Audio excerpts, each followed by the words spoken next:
Introducción. Las lesiones de bifurcación constituyen entre el 15 y el 20% de las intervenciones realizadas en centros de cardiología intervencionista de alto volumen. Además, aproximadamente un 30% de los pacientes presentan enfermedad multivaso.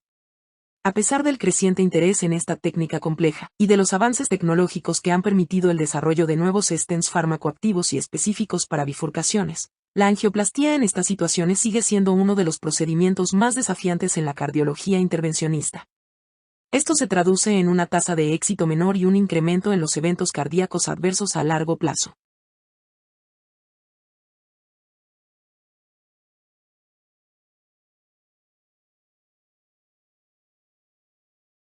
Definición de enfermedad de bifurcación coronaria. Para entender y tratar las bifurcaciones coronarias, es fundamental usar un lenguaje común. Por ello, el Club Europeo de Bifurcaciones ha establecido varias definiciones. ¿Qué es una bifurcación coronaria? Se refiere a una lesión significativa, que es aquella que supera el 50% en una rama principal y que afecta o está cerca de una rama lateral. Generalmente, consideramos que una rama lateral es significativa si su diámetro permite la colocación de un stent, manteniendo una relación de 1,1 a 1. Criterios de importancia. Además del diámetro, la relevancia de una lesión de bifurcación también depende de las consecuencias clínicas de la obstrucción de la rama lateral. Por ejemplo, la longitud de esta rama puede indicar la cantidad de tejido cardíaco en riesgo.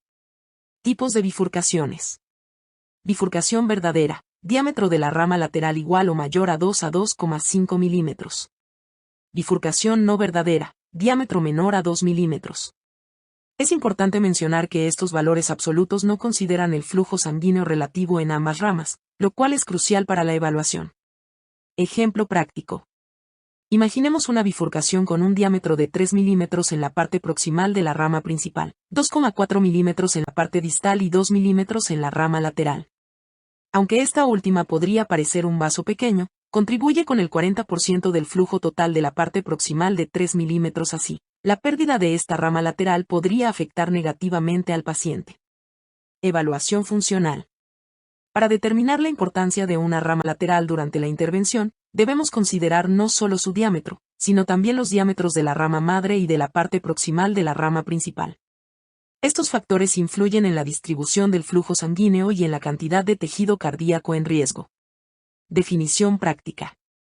El Club Europeo de Bifurcaciones define una lesión de bifurcación como el estrechamiento de una arteria coronaria que está cerca o involucra la raíz de una rama lateral.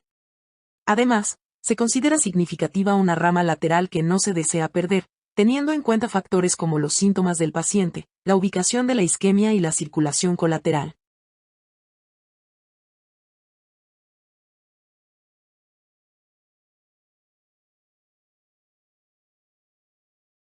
La clasificación de las lesiones de bifurcación coronaria. Esta clasificación no solo nos ayuda a entender la naturaleza de estas lesiones, sino que también guía nuestras decisiones clínicas sobre el tratamiento. Primero, es importante recordar que las lesiones de bifurcación afectan 3 segmentos clave de la arteria coronaria. El sector proximal de la rama principal. El sector distal de la rama principal. La rama lateral. Debemos tener en cuenta que la rama lateral se diferencia del sector distal, ya que generalmente presenta un mayor diámetro y longitud. Existen varias clasificaciones para evaluar estas lesiones, pero quiero destacar la clasificación de Medina. Esta clasificación es ampliamente utilizada por su simplicidad y efectividad en la práctica clínica. ¿Cómo funciona la clasificación de Medina? En esta clasificación, cada uno de los 3 segmentos se evalúa y se asigna un valor de 0 o 1. Un valor de 0 indica que la obstrucción es menor al 50%. Un valor de 1 indica que la obstrucción supera el 50%. Esta notación se aplica en el siguiente orden: primero al sector proximal, luego al sector distal y, finalmente, a la rama lateral. Por ejemplo, si evaluamos una lesión y obtenemos los valores 1, 0, 1, esto significa que tenemos una obstrucción significativa en el sector proximal y en la rama lateral, pero no en el sector distal. ¿Por qué es importante esta clasificación? La clasificación de Medina es fundamental porque nos proporciona una visión clara de la severidad de las lesiones. Con esta información, podemos tomar decisiones más informadas sobre el tratamiento, mejorando así la atención y el pronóstico de nuestros pacientes. Según el Club Europeo de Bifurcaciones, estas bifurcaciones tienen dos ángulos importantes: el ángulo A, que se forma entre la rama principal y la rama lateral, y el ángulo B, que se sitúa entre la rama distal y la rama lateral. Estos ángulos son esenciales para entender cómo se comporta la sangre en estas áreas. Las regiones de bifurcación presentan un microambiente hemodinámico complejo. Esto significa que el flujo sanguíneo en estas áreas no solo influye en la ubicación y el avance de la placa de ateroma, que es la acumulación de grasa en las arterias, sino que también afecta los resultados clínicos y el tratamiento de los pacientes. A lo largo de las paredes del vaso principal y las ramas laterales, encontramos un bajo nivel de estrés endotelial, lo que indica que estas zonas están menos dañadas. Sin embargo, en las áreas de bifurcación, este estrés se incrementa notablemente, lo que puede provocar más daño a los vasos sanguíneos. Los estudios histopatológicos han demostrado que la acumulación de placa de ateroma en estas regiones está relacionada con los patrones de estrés endotelial. Generalmente, la placa se forma en áreas donde el estrés es más bajo. En contraste, en zonas donde el flujo sanguíneo es rápido y constante, como en la carina, se observa menos acumulación de placa. Comprender estos mecanismos es fundamental para mejorar la atención y el tratamiento de los pacientes con enfermedades cardiovasculares. Al conocer cómo el estrés endotelial y las bifurcaciones coronarias interactúan, podemos ayudar a los médicos a tomar decisiones más informadas y efectivas.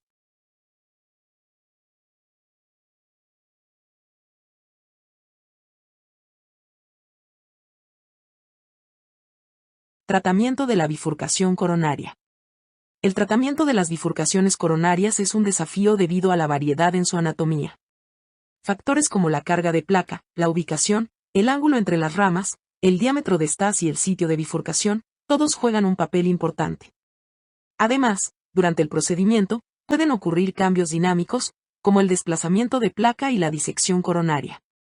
Al igual que en otras lesiones coronarias, se ha demostrado que el uso de stents farmacoactivos ofrece mejores resultados que los stents convencionales. Por esta razón, todas las técnicas empleadas para tratar bifurcaciones utilizan stents farmacoactivos. La diversidad de técnicas disponibles ha llevado al Club Europeo de Bifurcaciones a proponer la clasificación MATS. Esta clasificación tiene la ventaja de permitir una descripción sencilla de las distintas técnicas y facilita la comparación de sus resultados. La clasificación MATS se basa en dos principios fundamentales: la posición de los stents en la bifurcación, que puede variar de 1 a 3, y el orden en que se implantan.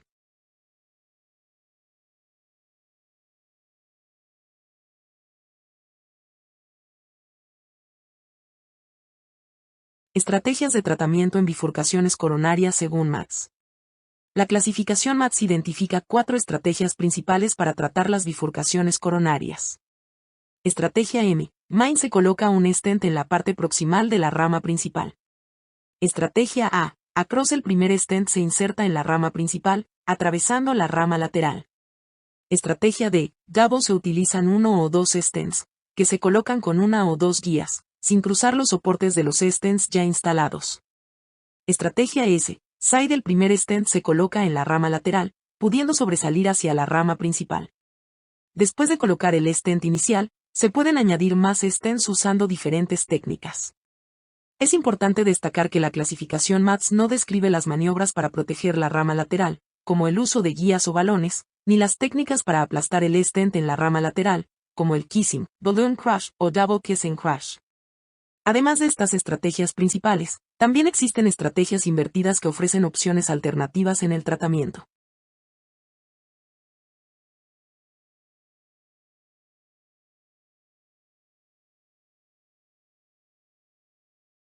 Hasta ahora, se han realizado varios estudios con alrededor de 3.000 pacientes para comparar dos enfoques en el tratamiento de lesiones en bifurcaciones coronarias: las estrategias simples y las complejas. Estrategia simple. Implica usar un stent provisional, que consiste en colocar un segundo stent en la rama lateral solo si el primero, colocado en la rama principal, no da buenos resultados. Esta estrategia es preferida por la mayoría de los especialistas porque ha mostrado resultados comparables o incluso mejores que las técnicas más complicadas, además de requerir menos tiempo para los procedimientos. Estrategia compleja. Involucra el uso de 2 stents y varias técnicas. Aunque estas técnicas son seguras, deben realizarse en centros con experiencia y alto volumen de procedimientos. Un análisis que reunió datos de estudios previos encontró que el uso del stent provisional no solo mejora la supervivencia, sino que también reduce el riesgo de infartos y la necesidad de más procedimientos en el futuro, especialmente en lesiones de bifurcación verdaderas. Sin embargo, el uso del stent provisional no está exento de preocupaciones. Una de las más importantes es la posible obstrucción de la rama lateral después de colocar el stent en la rama principal.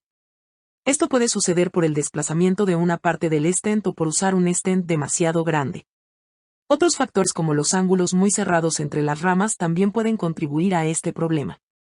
Por otro lado, se ha debatido si es necesario realizar un kissing balloon después de colocar el stent en la rama principal. Aunque muchos estudios no han encontrado beneficios inmediatos, un seguimiento más largo mostró que esta técnica podría reducir la restenosis, especialmente en bifurcaciones verdaderas. Finalmente, es importante destacar que la angiografía, que es una forma de evaluar las lesiones, a menudo no refleja con precisión cuán severas son realmente. Investigaciones han mostrado que tiende a sobreestimar la gravedad, especialmente en la entrada de la rama lateral.